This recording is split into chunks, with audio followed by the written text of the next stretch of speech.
Hi, everyone. Welcome to another episode of Second Act Actors. I'm your host, Dr. Janet McMordie, and I'm still a medical doctor, simultaneously trying to pursue a career in acting. Before we get to this week's episode, I want to remind you that this podcast is a little wee indie podcast. What that means is that I do everything myself. I have no big network supporting me, no producer, no editor. I am all of those things. So the best way you can support this podcast if you're enjoying it and feeling like you're getting something out of it is by rating and reviewing it. What this does, besides fuel my lovely little kind of narcissist heart, because I love reading your ratings and your reviews, I love reading your reviews, is it also feeds the little algorithm monster. It allows people to see this show. The more ratings and reviews I have, the more it pops up on people's socials and all that fun stuff. Don't ask me how it works, it just does. So if you are enjoying this podcast, I really appreciate you. Please consider rating and reviewing the podcast wherever you have found it. Also, IMDb accepts rating and reviews, and that is very much appreciated. Thank you so much, and always support indie podcasters. Hooray! My guest this week is one of my favorite human beings on the planet, Marcella Young. Marcella is she's the definition of Jill of all trades, if you look that up in the dictionary. She has done literally everything. She's done, she worked at Stelco. She was a forklift driver. She worked at a nursing home. She currently works for the city of Toronto. She is so cool. She's now, obviously, an actress pursuing a career in acting. She has an incredible life story, and we get quite emotional during this conversation because her and I have been through a lot together. We've known each other for quite some time. I love being in this woman's orbit. She is such a cheerleader for other people. She is, I'm going to blather on and on now. I'm just rambling. She is, again, one of my favorite human beings on the planet. I love everything she has to say. She cooks dinner for me. We hang out. She is the mom to an adorable rabbit named Aslan. She's just one of those people that you just want in your life forever because you know she is just, she's such a badass. She's so supportive and she's doing the damn thing. Plus, she's so freaking talented. Everyone, please enjoy my beautiful friend. I'm so excited you get to meet her, Marcella Young.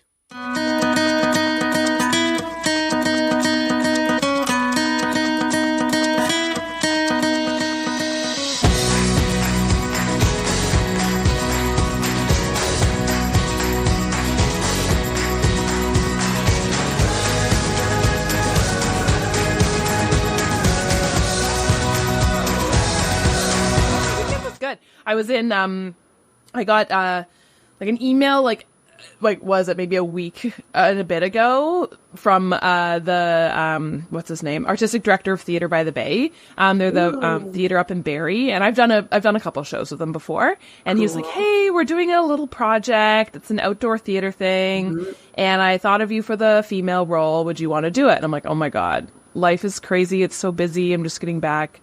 Yeah, sure.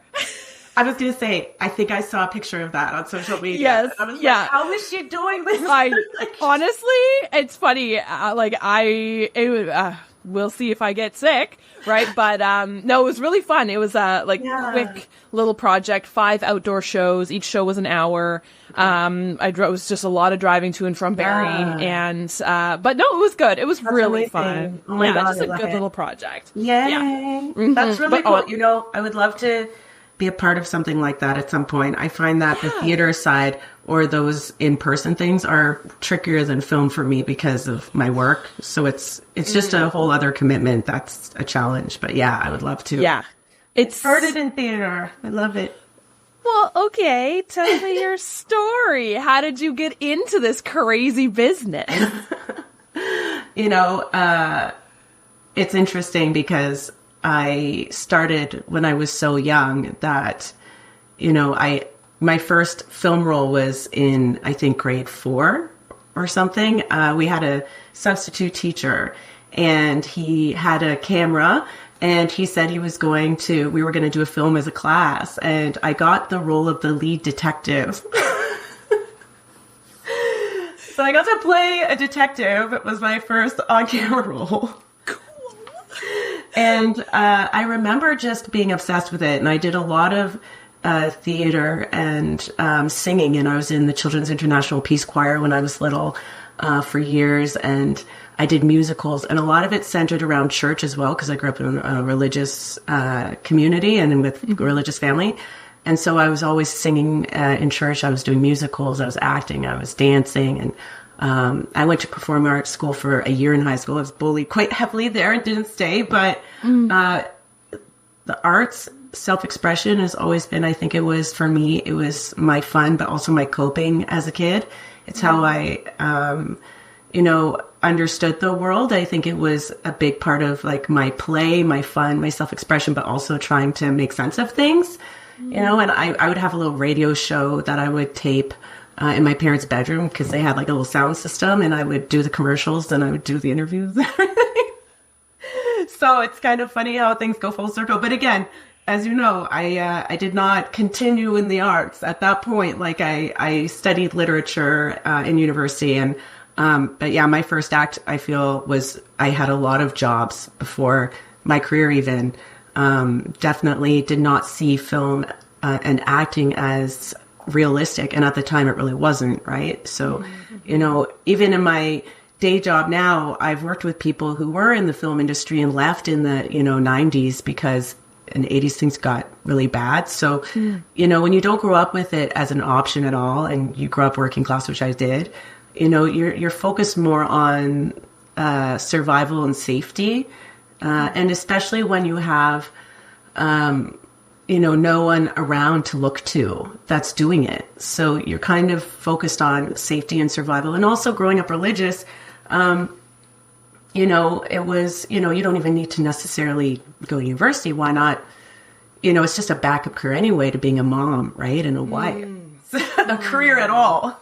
So it was a very different kind of upbringing. And most of my first jobs, like I've worked since I was a kid, right? Because I was babysitting, then I was working at wedding halls, Ukrainian wedding hall, as a little server.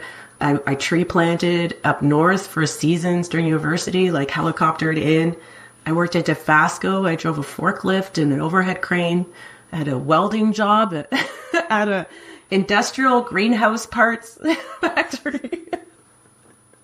And then I worked in a nursing home for 5 years. So there was a lot of variety to the jobs that I've had. I was always working through school. I've been working since I was 12, 11. So I feel like, acting was always something that was crazy. It was something I always knew that's all I would do if I could do it. But it was just not even an option, for me growing up into an adult. And for most of my adult life, I didn't see it that way. So yeah, very interesting. It is. And I love what you just said about safety and security being such a necessary thing. And I think, in order to be an artist, especially acting, when you have to be extremely vulnerable in front of an audience, in front of a camera, in front of anybody. The only way, at least let me know if you agree with this, the only way that I can be so authentic and true is if I feel safe and secure. And how in the blue blazes are you supposed to do that if you don't feel that your base needs are being met?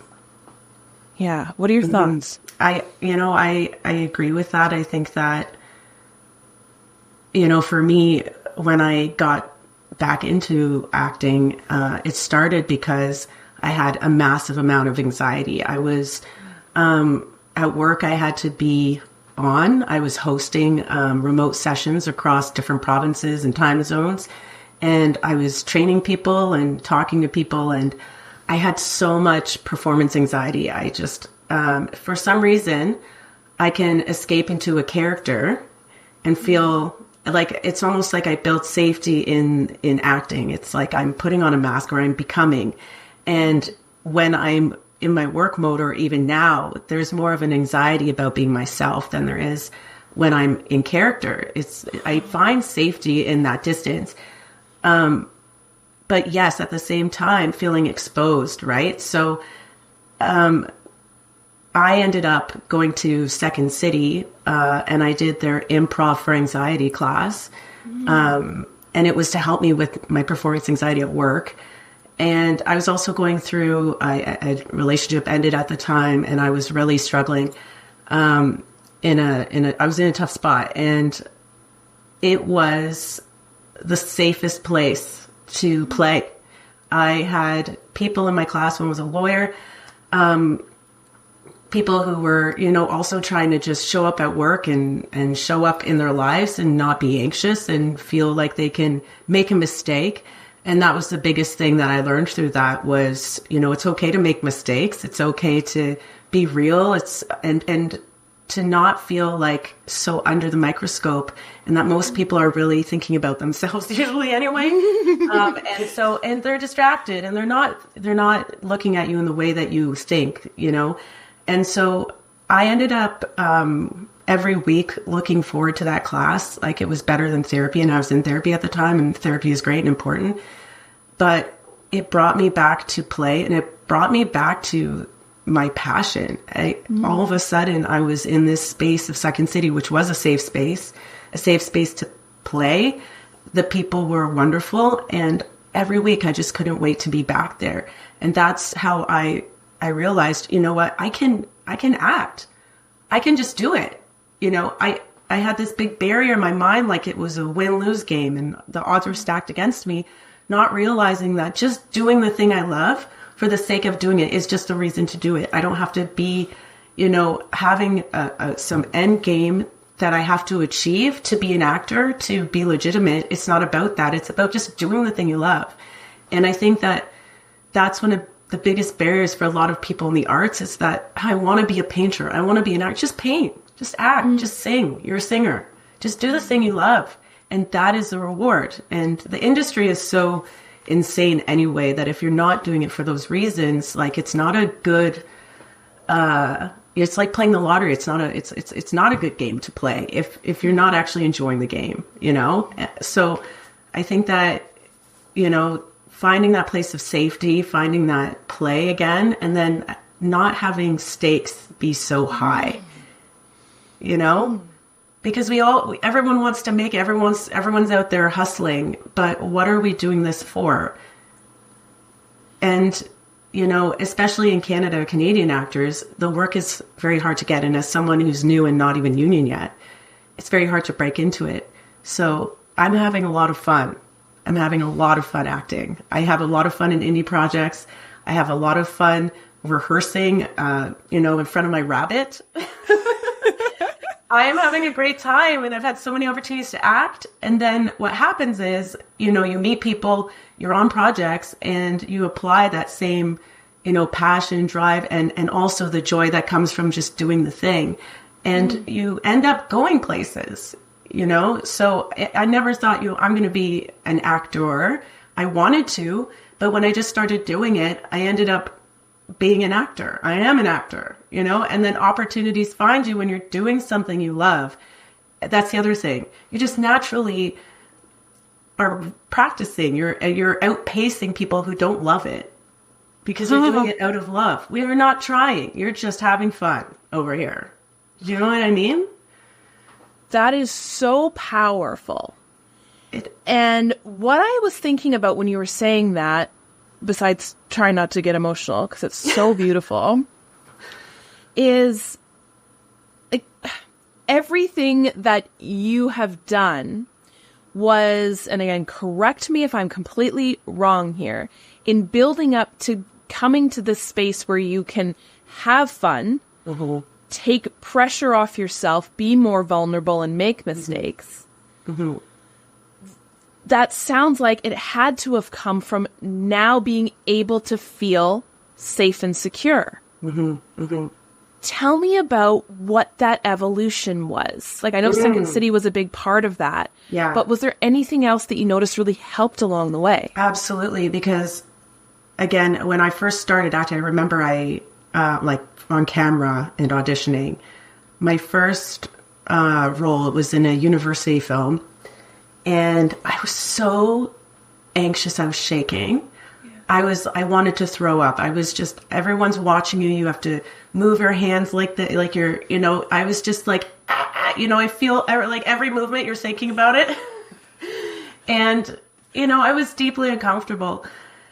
And I think that, unfortunately, it's throwing yourself into it and learning to trust yourself as you experience things. So, what I have this rule, I do it afraid. I also do it ugly. So if I'm having bad skin or bad hair, or whatever, it's do it afraid, do whatever. Not that I'm ugly, not that anyone is ugly, but it's just that mindset of like, because I know that the stakes are not high, I'm not making a mistake on the world stage. Will it matter 5 years from now? I have to remind myself of that all the time. I have to go to those places and I have to remember what I'm doing and why. So the fun of it, I will turn on music. I will dance. I will get the beans out, is what I say to my nieces and nephews. We need to move our bodies. We need to get anxiety out of our body. And we need to remember again that the odds aren't that high, and that if what's meant for us too is meant for us. So if it's an audition, and I still get really anxious for auditions, obviously, but whatever it is, I have to go in and remember why I'm doing it. It's for fun. It's because I love it. Every single opportunity to act, that is acting. That's a performance. So whether it's an audition or a self-tape or whatever, have fun with it. Take a risk. Get something wrong. That's okay. Make a choice. And boldness is rewarded. But also doing your homework is rewarded. So again, like we talked about second act, like I have a day job. I have a very professional day job, so I can't be auditioning all the time. I have to make space for my acting. Now I can do that. I don't have a lot of personal responsibilities outside of my job. So I can make space for acting in a way that a lot of people can't, but I have to do it for my own happiness and for all of that. And I think, because I've made space for it and I've committed to that, my work ethic is transferable as well. So, we think, oh my gosh, like I've had this career, I've gone this way. I can't apply this to my creative pursuit or what I want to do. Like I want to paint or I want to sing, whatever. Everything you've done, it's all transferable. Knowing how to learn is a transferable skill. Learning new tasks.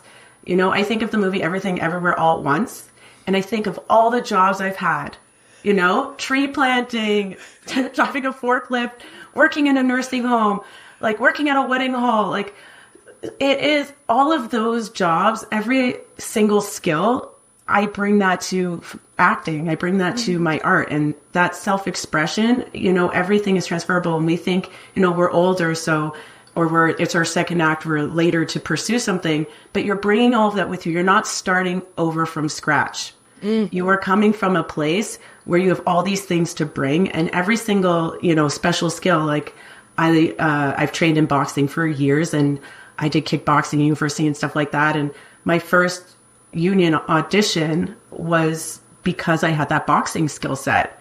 And that made all the difference. And I worked really hard for that audition, and I was on hold, and that was my first ACTRA check, and I cashed it digitally so I can save it. But it was because I leveraged a skill that I had, used, and there's so many of them, right? So I worked in a kitchen, look at the bear, the skills that they learned in the, like, there's just nothing goes to waste. And so that's the other thing, is that, self-expression in the arts, it's life. We're bringing magic to life, or we're enhancing life, and we're playing with it. So you have more to play with the more life you have and life experience, right? But we don't, I think we take things too seriously, and then we don't take ourselves seriously enough too. Like, we take acting so seriously and everything so seriously, but we don't take ourselves seriously as artists, It's about having fun and being playful, but, it's also something to acknowledge that you are one, that there's an artist within you that's worthy of support, and prioritizing that in your life, in some way, because I think everybody is an artist. Everybody needs self-expression. Like, I always mention this when it comes to acting, because, self-expression is the opposite of depression. That's what I've heard recently. And I feel like everybody, especially now, because the world is hard, we all need to be expressing what we're holding within and what we're experiencing, because that's how we, share our stories. And that's how we can also show different realities that are possible. And that's like the beauty of being creative, is that if everyone's sharing their stories, we're all understanding each other and ourselves better. So it's a healing process too, but I wish that everyone just, whatever secret thing they really wish they would do, they could do, they knew that they could. If they just took the win-lose game rules out of it and just did it for fun, just have fun with it. It's like, if you're somebody who wants to sing, go to a karaoke place and get a private room and just go nuts, Like, if you're in your house, you're like, oh, my spouse is there, or like, whatever, I don't want to be hurt. Like, no, do it. Just do it, I think it's so lovely, right? And I think, the pragmatic realist in my head fights with the artist, right? And I think that's natural. It should fight with the artist, right? Because I think that's where some cool stories can come from. But, and I know there really isn't an answer to this question because it's ridiculous to ask, but do you have that fight as well? Like, 'cause I know we live in a society that not only rewards capitalism and money but also is necessary. And again, like we were talking about, safety and security, and that comes with having food to eat, having shelter. Baseline necessities need to be met in order to be an artist. How do you balance that? And balance is such an interesting word, because especially like we as women, we're always like, there's achieve balance. And I don't think that's possible. So I don't have, I would say I try to keep things simple in my life and I've tried to really do that. So it's not so much, but I think that sometimes I'm focused here and sometimes I'm focused there. So I really have to, carve out time for things, because I need to be fully present and there to get the most out of it. So a lot of it is, yes, I have my career and my day job, which is important to me, and I care about that work. And it's possible to be an artist and also care about other work you're doing. That's a saying. So I'm doing it. What? Yeah.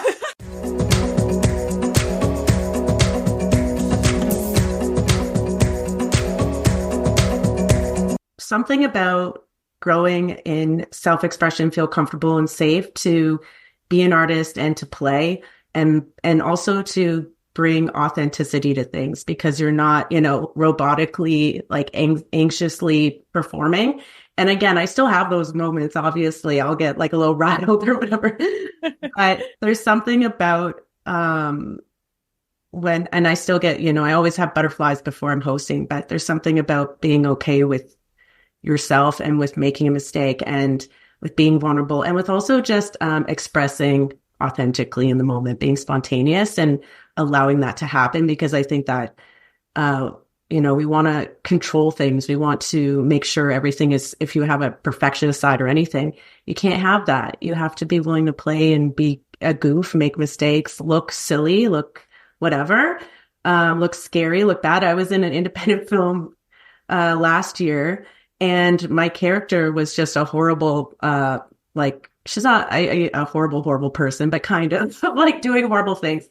And she's got a lot of issues. And I had to look scary and mean and all of these things. And it was so much fun. I wasn't trying to look, camera perfect. I was literally very present in my body and in the character. And it translated, and, it's interesting to see myself looking like that, but it was so much fun. And that character exists, and it's something that's, totally authentically created, but at the same time, a character. And I was going to say again, the artist, when it comes to fighting with the artist, that idea of balance and, all of that, the potential, the unmet potential, when I see, for example, like a role that I wish I was in that role, or I wish that I could, I think that that's like a real sign for somebody to pursue something. If you like can't sleep, you're thinking about this thing, like you wish you could do it. I think that that is a sign that you should do the thing. Because, you know, we get into these scarcity mindsets and it's like, oh, you saw that there was this opportunity and it wasn't for you, but there's more opportunities. And that thing that's for you is going to be so for you. You know, it's going to be so for you. That is your opportunity. And then when you bring that character to life, that's you bringing that character to life. And so knowing that that information, that feeling of like, oh, I want to be in a film like that. I want to do something like that. That's a sign to act on that.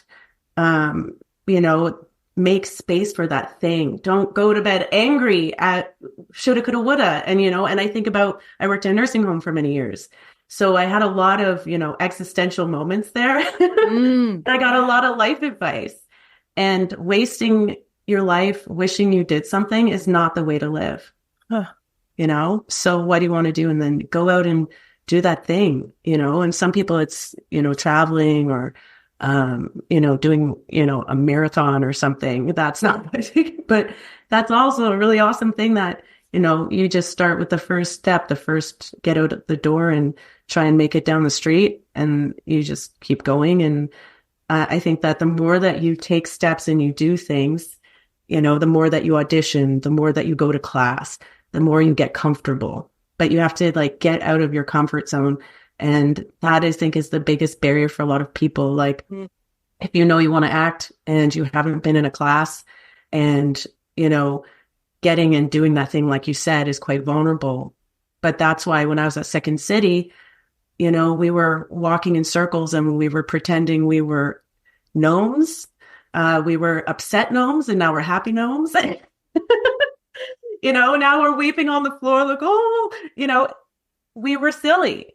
And getting to that silly place together and playing was therapeutic, and it allowed me to feel free to act and take risks later on. And, you know, like you said, feeling safe is still important. So the community you're around as an actor is really so essential, right? So that's the other thing. I think that, you know, when you're looking for classes or you're looking for somewhere to train, who you train with and the kind of people you're around really matters too. And that, you know, I think we know a lot of similar people.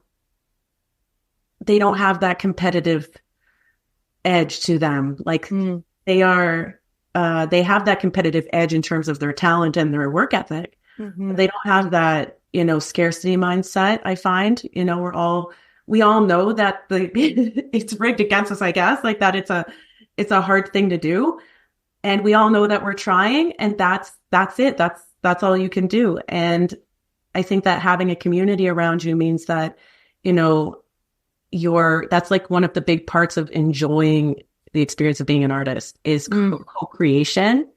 That's why I love being on set. Like there's nothing like being on set. Everyone is passionately there. Like they're fully present and excited and hyper focused. Like because I'm a neurodiverse actor, everybody is very hyper focused on set, and I'm hyper focused and I'm in my happy flow state. And so it is, you know, the best day of my life every day on set. I think someone said that in the room, you know, you know, like, why are you here? And it's because even the worst day on set is the best day of your life, right?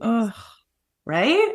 Yeah. So fun. It is. And I want to touch on, you know, a lot of people have similar-ish veins that travel through, right? They were younger. They had a really fun experience playing. They were in theater. They did a film like you did when they were young. And then life happens, and whatever happens, somebody tells you, the world tells you, you need to be more rational and reasonable. And I would love to hear more about that process going from kid. I know you had a lot of really interesting things thrown your way in the world you lived in, the community you lived in. But then I'd love to hear, what was there a time when you, like, why improv for anxiety? Like, what was that turn into, I need to do this again? And you know, it's interesting because you said, like, when you're a kid and all these things, people in my community growing up saw me as an artist first. And it was interesting because I ran into someone from grade school in Hamilton, and I was there filming something.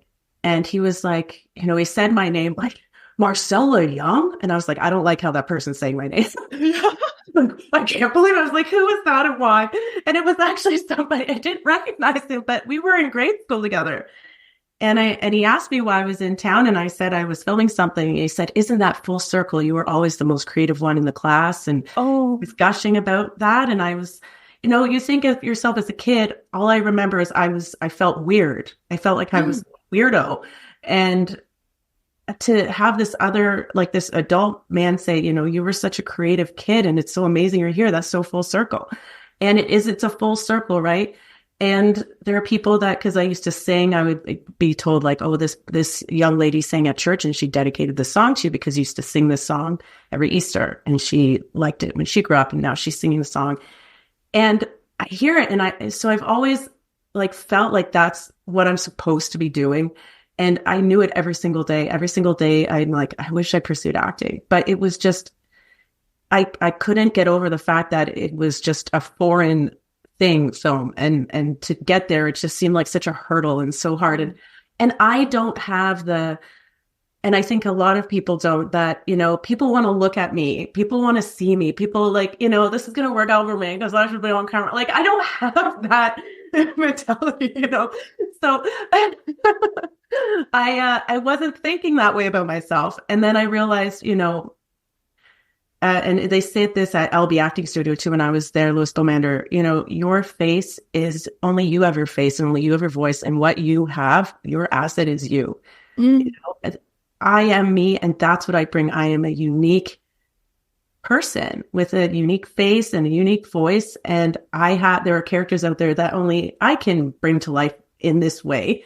And that really helped me. But again, the full circle thing, I think that I was going through such a hard time between being stressed out in my workplace and then my relationship that I was in a bad place. And something had to give. Like, I just felt like all my dreams were dead. Like, my relationship was, again, dying, and my career was very stressful. And as much as I believed in the work at the time, I was in a place where I wasn't getting joy out of that in the same way. And I was really in like a bad place, and it kind of like, I'm not going to say saved me. Like, I think I also did a lot of therapy and yoga, still do. But it was, I always knew there was that calling back to it and that I was resisting. And so when I found an avenue and again, I was going to Improv for Anxiety to help me with work, but it just got me in the building and around other artists. And then I saw that there were classes, and I saw that I could be a part of something there, and I was acceptable. I could go to that class. I could. It was open to me. And there I am at Second City. And then I had great teachers, and I had a teacher say to me, "Keep going. You've got it, girl." I just needed someone to say that. I didn't have anyone saying, "Oh, you know what?" Because I worried, like, is there this X factor you need? Is it in me? Do I even have it? What am I doing? Am I crazy? And, sometimes all it takes, and that's why I think a community is important and teachers are important, is someone saying like, whatever it is, you've got it. Like, you've got it. You're good. Keep going, man. And I think I get emotional now because I think that like everyone needs to hear that. So I'm the first one to hype someone, someone's pursuing something, because it takes, self-love to pursue something you love, do something like that. And, and to put yourself out there, because there's a part of it that's like, you're putting yourself out in the arena and, to be judged or whatever. And we say, that's not really what's happening. People aren't thinking about you that way. But that, if you have that resistance, that's what it feels like, is being exposed, right? Or being laughed at. But now I'm like, it's okay, laugh at me. I'm okay with being laughed at. It's fine. I'm going to be fine. And I'm having fun. So as long as I am, having fun and doing what I do, I don't, and not having an ego about it, I don't have to be, I guess, I don't know, talk about my art in like high art ways. Taking that myself seriously as an artist, but still not taking myself too seriously, because this is about fun and play. That being said, sometimes I'm quite serious on set because I'm a serious play. Serious about the play. And there's a lot to think about. And I think that, again, there's a lot of people attracted to film because it keys us up. It is like our flow state. It's what we're passionate about. So all of the stuff on set, all of the things you have to think about at once, for many of us, and that's why we pursue it, there's this flow state you enter where you're just in it. And it is like nothing else, better than any kind of drug. Not that I've tried all the drugs, but, and we talk about sober lifestyle, and you talk about sober lifestyle. I think being an artist is a great answer to, a lot of the things that we're trying to medicate ourselves for, like isolation, depression, boredom, lack of meaning, all of these things. If you're out there playing, if you're playing and you're creating, I think that is survival now. I think and we need to thrive too. So we need to make space for play, self-expression, the arts, whatever. And, even, in my day job, which is more of like a serious thing, I try to bring levity. I try to, make people feel comfortable when, they're on in my meetings and I'm hosting them and they're speaking. And, again, asking questions, staying curious. That's what an actor is. And that's what an artist is observing, listening, appreciating, seeing the beauty in something or the comedy in something. Right. And, and listening, right. Acting is listening. So all of those skills are transferable back and forth, And honestly, I do think that, the idea that if you're going to make it as an actor, you have to go all in. And what does that look like? Is a very it's a very privileged position to be in. And it's not applicable in our capitalist hellscape that we exist in right now. And for any millennials and under who are listening or watching this, you don't need to starve for your art. We're all starving and working anyway. It's about making space. I used to think I could try acting, but I probably won't make it. So I'm going to be a starving artist. I'm going to wait tables or whatever. You can't wait tables and anymore and make a living very easily. We're at a point where you have to have a real career and have lots of education, and you're still going to go hungry. So asking people to couch surf and not eat to, whatever, do odd jobs. I think that one of the biggest things is that we don't understand is that, if you are pursuing the arts, film especially is sometimes an anytime kind of job. You don't know, if you're auditioning and you're making space for that, again, you don't know when or where, but a lot of it is now online, right? A lot of it is, so there's more flexibility than before, so you can do it in your own time. And then if you make space for those opportunities, as long as you have it in your life and you keep moving towards it, it grows. And if you have a job and you're committed to that job, the transferable skill of time management, project management, consistency, showing up, being professional, that sets you apart too. And that time that you're using, you're going to spend that time wisely, and you're going to keep moving, and you're going to keep growing, and you'll see what happens, And so, yes, I use most of my vacation time and any kind of flex time because I have a compressed work week schedule. I do a lot of my art in that time. And that is more time than a lot of people have that are working multiple jobs and trying to act. So it's like, if there's this misunderstanding, I think that, yes, if you want to get your career going very quickly, if you have the privilege to just focus on that, do that. That's great. I wish I could. But for the rest of us, some of us have kids. I have a rabbit to feed. And he had surgery recently. So, priorities. But but I still have acting opportunities. Now, again, something that I want to bring to my acting career is that same, goal-oriented, this is what's happening. Like we talked about how I have goals for the year. So breaking down those, months into tasks and thinking about, okay, if I do this thing and I have this whole month to focus on this piece of what I need to get done for my career and what I want to grow in or do, and simplify it, and then have supports for that. So have people holding you accountable or people to do it with, right? And then it's weird how time passes and you're doing it, and you've done all these things, and you think at the time, I'm not going to get very far. But if you just keep going and you're always doing something, I'm always trying to do something, whether it's an acting class or I'm working on my own project because now I'm trying to write and do my own screenplays. As long as I'm working on something constantly, then that's my role. And also auditioning, making space for that consistently is going to be, for me and for many people with a career, a challenge.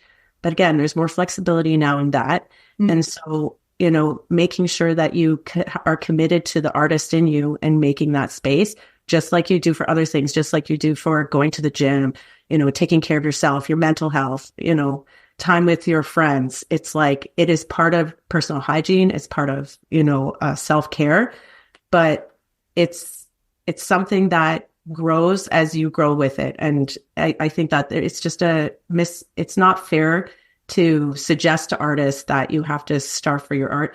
The people that are very successful and at the top are not starving. A lot of them are Nepo babies. So let's not pretend that they got there through bloody nailed clawing up the wall. So let's not do that. Let's create safety and fun for ourselves. And then, things happen. So, one day maybe I will be able to make that, every time I blow out my candles on my birthday cake, it's the series regular wish.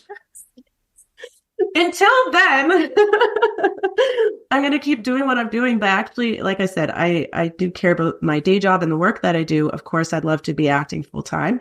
But even when we're series regulars, Janet, when I'm in a space where that's my focus, the things that I care about doing in this world they still matter. And I see my art and that expression as another avenue of making change in the world. Right. So my day job, I'm trying to support positive change and do things like that. And again, I work in communications and in the web and digital communications. But I see everything as like storytelling, acting, all of it as still very relevant to my goals and what I want to bring to the world. So the kind of projects I want to work on, the kind of values that I have internally,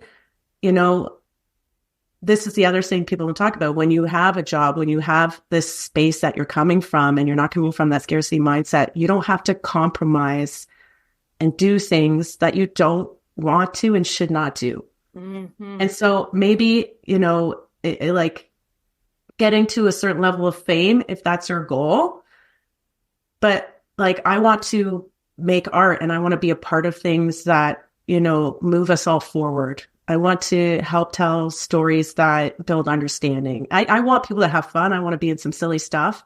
It's some of the most fun I've ever had were on horror movie shoots because there's a ghost haunting you. So like people, and you're sleeping. So there's like 3 dudes lifting the bed and shaking it. I've had a fake neck thing with like blood, and it had a pump down the back of my body with a tube, and it got like a clot in there, and they squeezed it really hard. And then I had like fake blood, like spraying all over the room. Oh my God. Like I've had hilarious things happen. And horror movies are fun, and there's lots of, entertainment for entertainment's the purpose of entertainment. But I think that what we're seeing in the world collectively is that it takes a lot to make a film. It takes a lot to do anything. So it matters, like, well, because it takes so much, like, why aren't we being considerate of what's going into it and what is the thinking behind it and what does it mean, and thinking critically about it. So, in the indie space, it's fun to do horror films. It's fun to do all that stuff, but I'm always going to be asking questions and, thinking about, what is this saying? What is this representing? Why does this exist? And at the same time, I'm there to have fun and I'm there to make something. So, I think that, whatever you're doing in your life, like your career, your day job or whatever, if it's your second act, your first act still matters. And that's still relevant and cool and changing the world. It's not like the arts and being an actor is what makes me interesting or makes me a human. It's, I'm the same person. I'm the same creative person inside, but now I have an outlet to practice and share more. But it's all of us. Every single person has a creative outlet. I believe that they've maybe not tapped into, but they have a need for self-expression and something to offer. And with work and everything, like I said, I let my freak flag fly, like in my own ways. Like I am very obviously, more comfortable in myself now, and that has only benefited me there. And there's people that I work with. One of them, I don't work with her anymore, but I did for years, and she was a drag king, like a really known drag king. And I worked with her and she was doing like user experience design work, and this talented, designer has this whole other life and fan base, and when you meet her, like, she just stands out like so much for her authenticity and creativity and everything. And it makes so much sense because like they're a free person and they're expressing and they have that outlet. And so I think it's benefited my life and my career that way. Like it's given me more personal freedom, right? Would you say the same thing about you? Because I feel like you have this presence that is very real and thank you. You know what? And it's funny because for so long I had thought so much about how my foundation, the careers I'd had, the schooling I'd done, how much it had impacted and benefited my acting career, right? Because this is the question I would ask for the last 2 years doing this podcast to people, right? Your first act, tell me about how it benefited your second act. And I hadn't really clocked how much my acting benefits the medical side of things. And, exactly what you were saying, right? You don't really notice it until, to be honest, other people had mentioned it to me, patients, my colleagues, and they're noticing you are happier, less stressed, more open, and a little bit more like I've always been quirky at work, but there's more fun and lightness. Yeah. Because you have an outlet and there's just so much that benefits from doing something creative in your life. And that's the thing, it's still a craft. So when you say it is that craft and being an actor and doing the work, it's still a craft. So yes, your presence and your body and your freedom grows as you practice. So people are seeing someone who's more comfortable in their body, in the room, and interacting with people because they've been doing this. And I think that, I remember being in acting class and years ago at Second City, and we would sit in a chair and people would be asking us questions. And we were sitting there listening to someone, and it would be a simple question like, who do you miss right now? And that person you would watch them get emotional because they're being witnessed. And they're being asked a question. And it's like, the person you think about, like, is often like, it could be anyone. It could be your grandfather that passed away. It could be a friend that passed away. It could be someone you broke up with. It could be, but we had a space where we were learning together and opening up to certain emotions and feelings. But that space and that safety and that being witnessed in something, it created in me a sense of safety around being witnessed and around having emotions, and that's okay. And I said at my place of work, I have feelings. I have like big feelings, but I'm professional. So if I am emotional about something, I get a little teary, I'm still okay. I just like, I might be laughing and crying. I might be like, and I'm okay. And it's okay, and life is, since COVID gotten so hard for everyone and it's not getting easier. So let's be safer for each other. Let's give each other space. And, I think that it really creates like that improv or acting vibe. When you bring that to your office, when you bring that to a space, that safety, that freedom to be you, it makes other people feel safer. And like, that's what you want when you're in a space where you work, right? You want people to feel warmth and safety and all that. And so, yeah, I think that it's amazing for that. And there are people in my improper anxiety class, like that lawyer and stuff, that they're literally there because they need to bring that within themselves to a situation that's very tense. And, and then if you can bring that to others and it extends out beyond you, and now you're a whole vibe. You're creating a presence for everyone. Totally. Totally. And that's why we have so much fun hanging out with other actors and other artists. Yeah. Mm-hmm. Yeah. These are people who play and people who have, process. Well, and I think also that, and you've touched on this a lot already, is the fact, community obviously being so important, but the only way that we make empathy in this world is by storytelling, by telling our stories, giving other people permission to tell theirs and listening to them actively. And then acting if action needs to happen, right? And what passes on through generation to generation are stories and empathetic responses to it. Yes. These are the storytellers. Yeah. Right? We need these people, and we need people to, it's necessary. Right. And for so long, it's been the arts are whimsy. The arts are for the privileged. And I think finally we're seeing a pendulum swing in the other direction. Thank goodness. Where you're like, okay, but people's stories aren't being told. And what a shame for the history books in the future. Right. Yeah, absolutely. Absolutely. And like now more than ever, like I think of TikTok and how, that's allowed everyone to create content and share their story.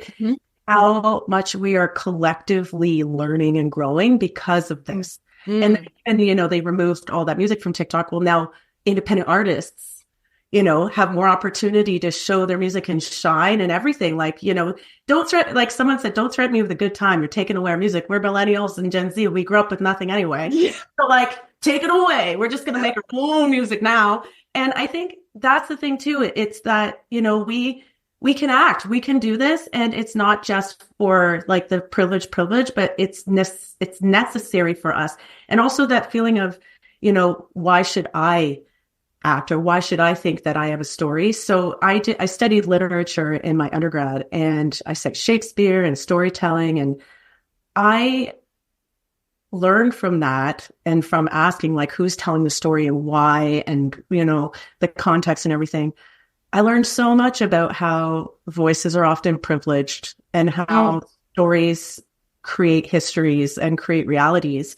And I think that we need to, really disrupt that idea that of being protective around, who shares a story, what's good enough, or who, everyone has a story. For a long time, I was like, I grew up in this religious environment and I am neurodiverse, and, I don't really have stories to tell. I have a very to me, it's like a very weird, rural, working class experience. But oh my goodness, as I, share with families and friends and we share our stories, we all have stories. And my story is a story that a lot of people have, but it's still mine. And so it's mine to share. And, I don't have to have, some horrible experience or some great experience. And there are both of those within my life, but it's just my experience, and that's authentic. And then people will relate or not. They might be revealed something. But even like looking at my own life, I see, oh, wow, there's so much in there. Like it is like, especially growing up within the church, a religious experience, growing up not knowing I was neurodiverse and why I was weird or whatever. I thought it was weird. A little weird.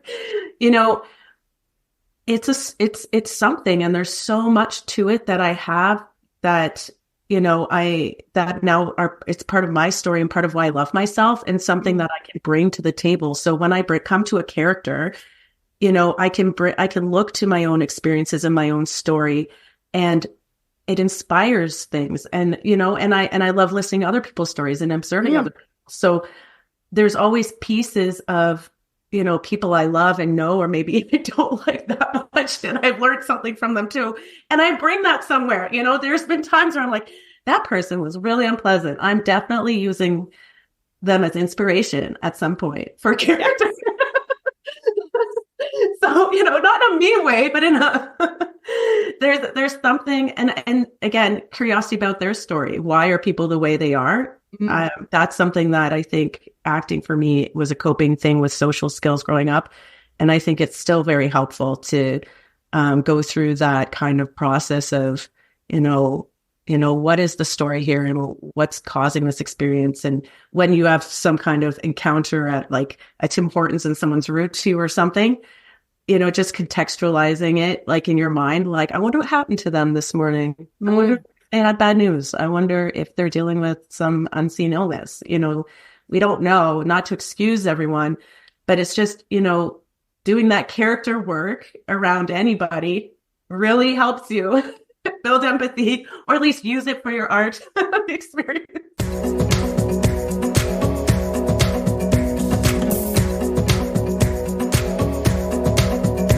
Okay, I wanted to ask you, is there anything that you found surprising about the entertainment industry? Ooh. Yes. Well, I think I felt very clueless going in. You know, I went your first time auditioning for union projects, and you're going to these places, you feel just like this sense of like, it's a cattle call. It's overwhelming. I think about, because we're in Toronto and I'm non-union, but I've gone to union auditions. It's a smaller community than you think. Mm-hmm. You know, like that's, first of all, like people know each other. It's a smaller community. You have to get into that community, and you need to be working with people and getting to know people. And those people all know each other. So it's kind of like, once you want to maintain your professionalism and also be kind to people, because you're going to see them again. Like you need to, I think that it's a smaller industry than we realize here in Toronto. So once you kind of get into it, you realize that it is. But also you can enter it. So when I said, like, I didn't realize, like, I could act, like, in terms of, like, I could go into the film industry. It's very hard, but you just start with non-union work. You just start there and you just go for it. There's a lot of things to learn, a lot of things that I am still learning. Like I said, like how to connect and interact with the right people and get into the doors, getting an agent, all of that stuff. But you can, like I did, submit for a union commercial and get an audition and get a hold and get your first actor check. You can do it. And so that's what surprised me, was that anyone can go, and it's like Ratatouille, anyone can cook, anyone can go and act, you know, and that's something. And I think in terms of the industry, I think that there's a lot of barriers to creating. So it's kind of like, oh yeah, you want to, you know, to get an agent, you want to have a portfolio, which again, not everyone, you don't need that necessarily, I've learned. But like, it's kind of like, you have to do multiple things at once. Like we've learned this with, you know, producing work and trying to do stuff like that. It's like, oh, you need this to do this, but you're telling me I need that to get that. It's like, you're trying to, you know, open doors you didn't realize are closed to you, and you have to get a key from somebody first. And so, right? So you're thinking, oh, it might be easier to just produce my own film than get cast in a film.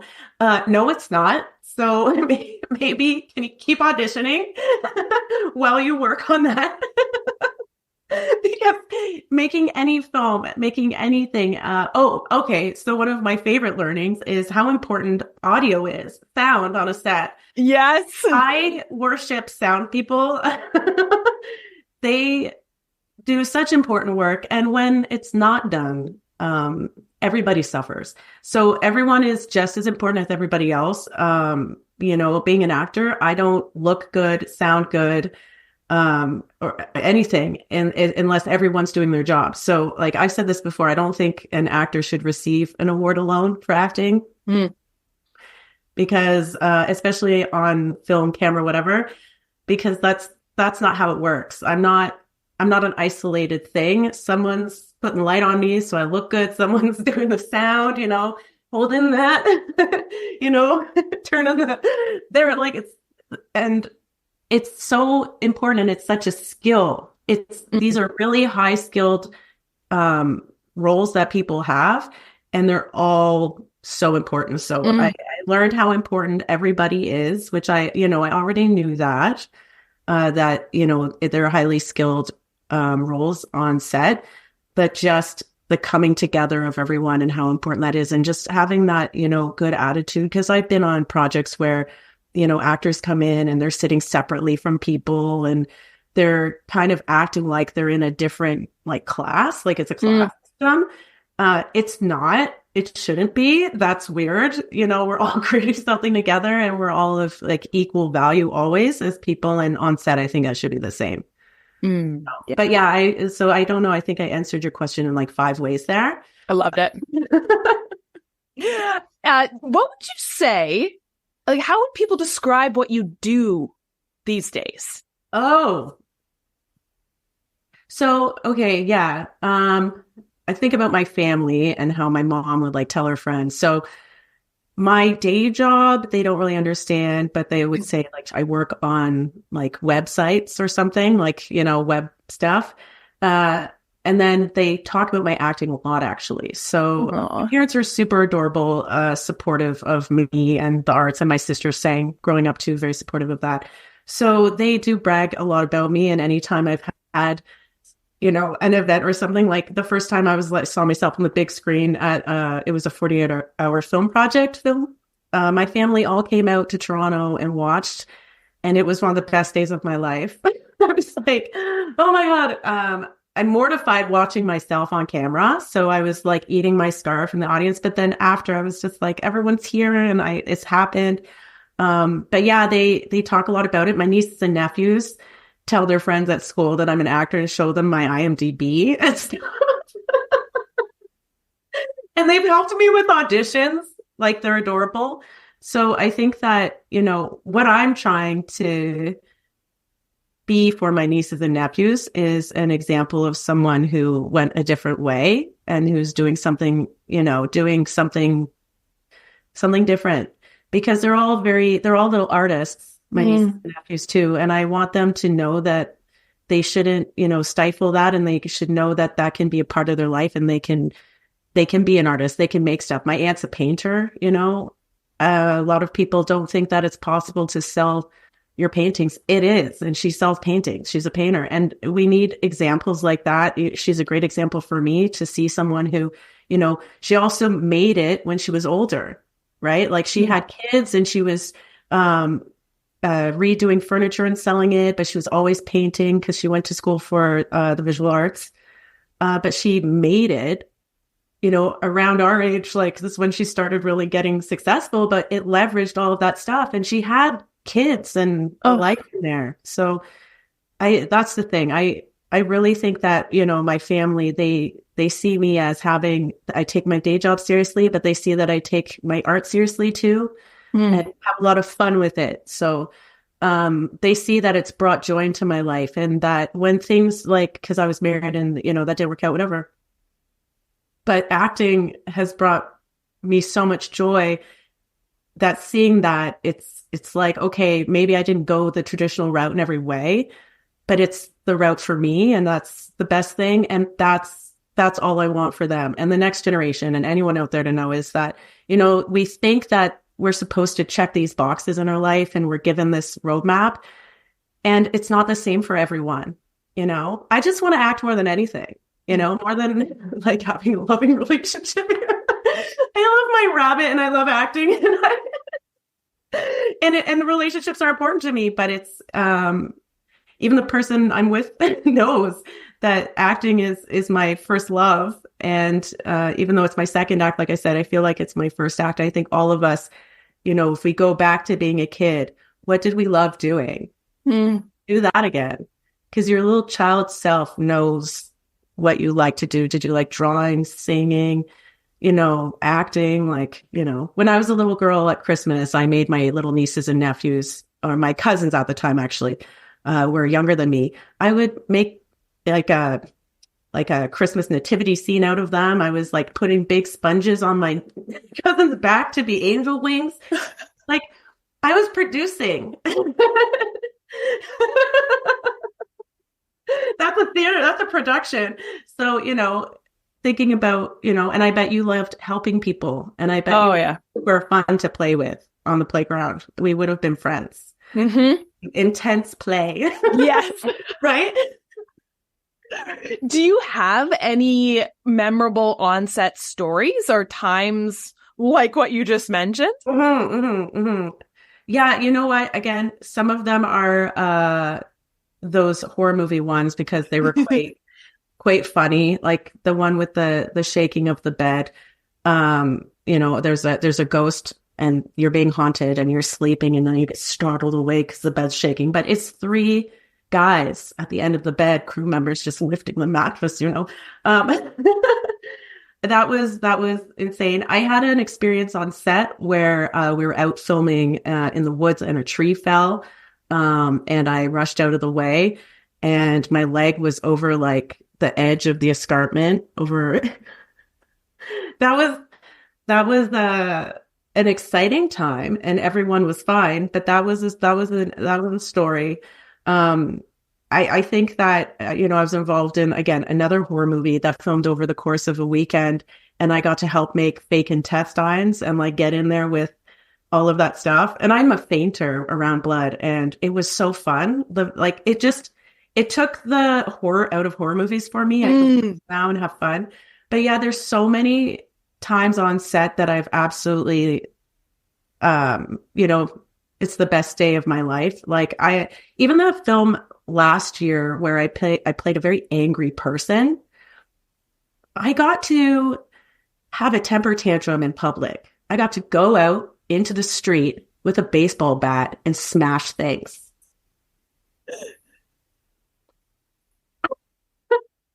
Can we say catharsis? Right? I was like, this is amazing. Like I got to go have a public temper tantrum.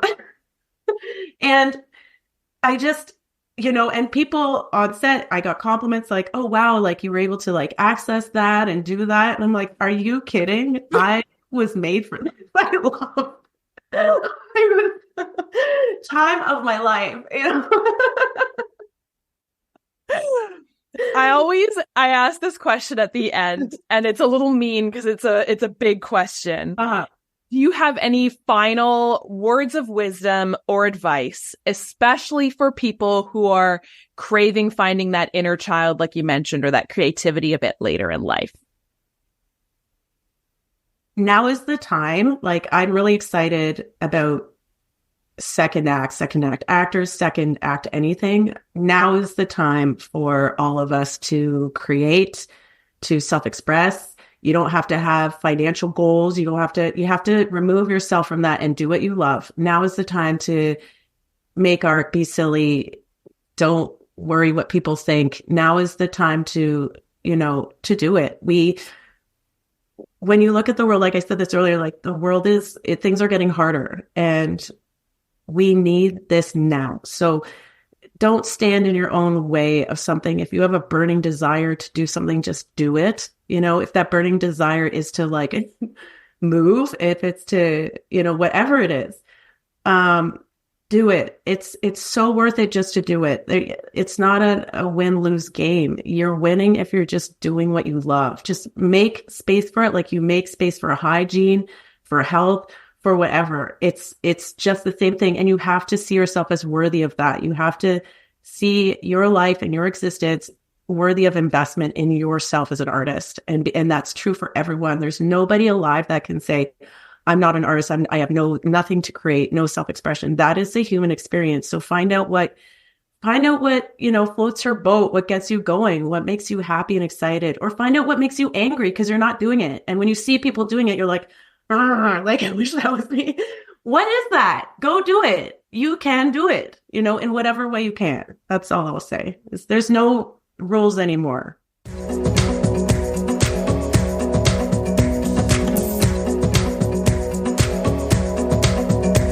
Thank you, everyone, for tuning in. And thank you, Marcella, for being my guest this week. Thank you so much for being my friend, being a champion of actors everywhere, and just being such a badass human being. I'm so privileged to have been able to talk to you. And thank you for allowing me to share your story on this podcast. I so appreciate you. I hope you will all tune in next week for another episode of Second Act Actors. Bye.